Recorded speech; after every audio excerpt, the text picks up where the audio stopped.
on a vu une vidéo dans les médias qui parlait d'un quartier à Koumassi, dans la commune d'Abidjan.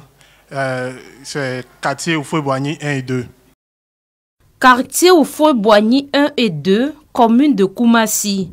Viviane dort à la Belle Étoile depuis qu'un bulldozer a écrasé sa maison il y a 5 mois.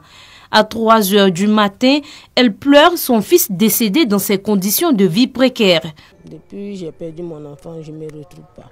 Donc un jour, l'enfant s'est levé pour dire « Ah, maman, j'ai froid ». Je dis « Bon, comme il n'y a rien, attends, je vais fouiller dans le sac pour voir s'il y a pastamol là-bas, je vais te donner ». Donc j'ai pris pastamol, j'ai donné à l'enfant. Il s'est couché. Après, il a commencé à trembler. Ah, maman, ça ne va pas. Je dis, ah, je n'ai pas les moyens pour t'envoyer à l'hôpital. On fait comment?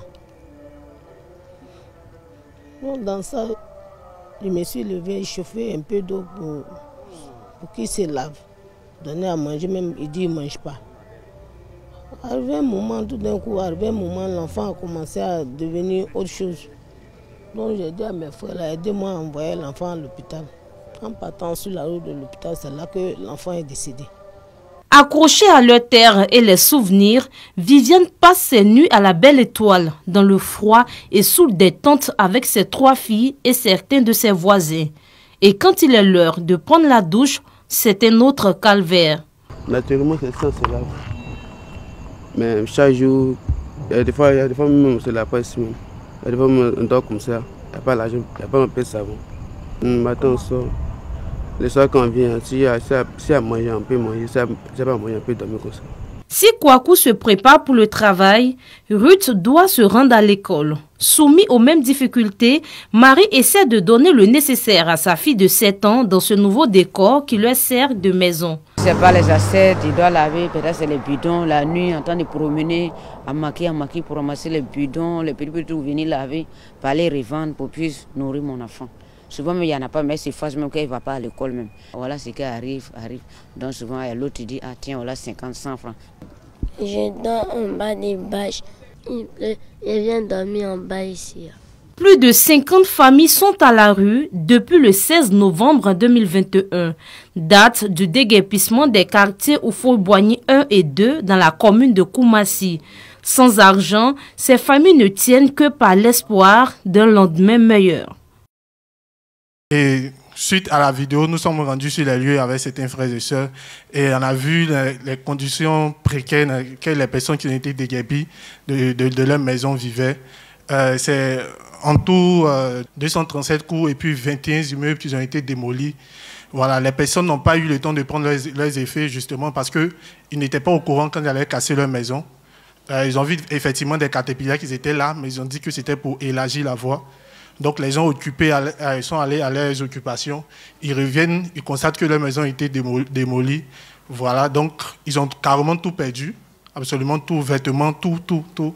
Et ils n'ont même pas eu accès au site parce que même les gravats, tout ça, ils n'avaient pas eu l'autorisation de s'approcher en tout cas du site. Les responsables qui se sont chargés de démolition ont ramassé aussi tout ce qu'il y avait, les gravats et tout. Donc les gars sont revenus sur les sites mais il n'y avait plus rien du tout. Donc ils ont essayé de se loger d'une manière précaire.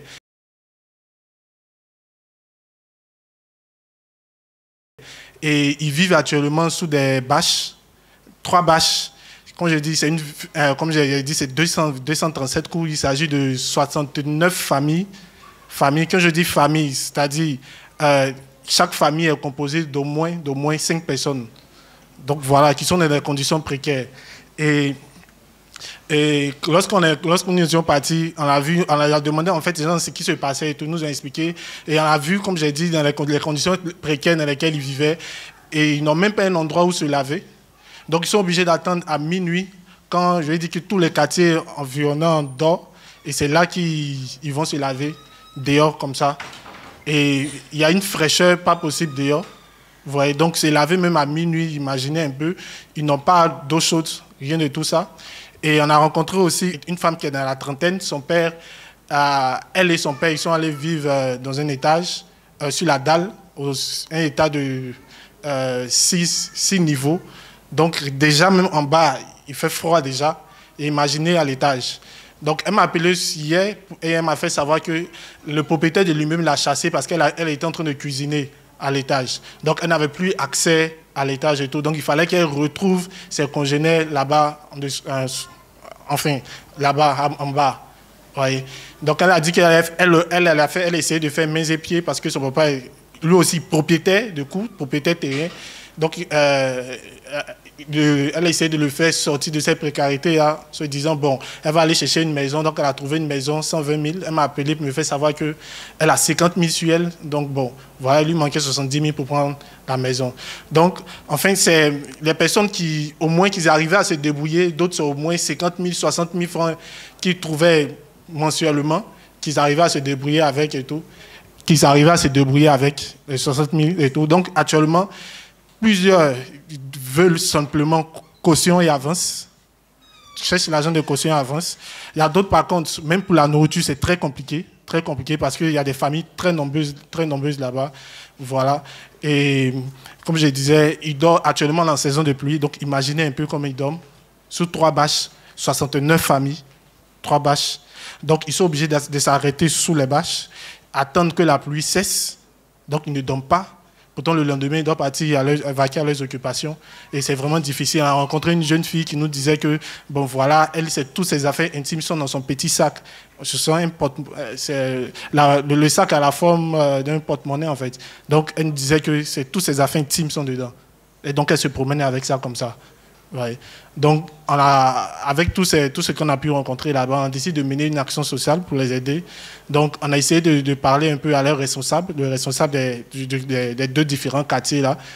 Et voilà, il nous a dit que bon, qu'ils ont besoin de vivres.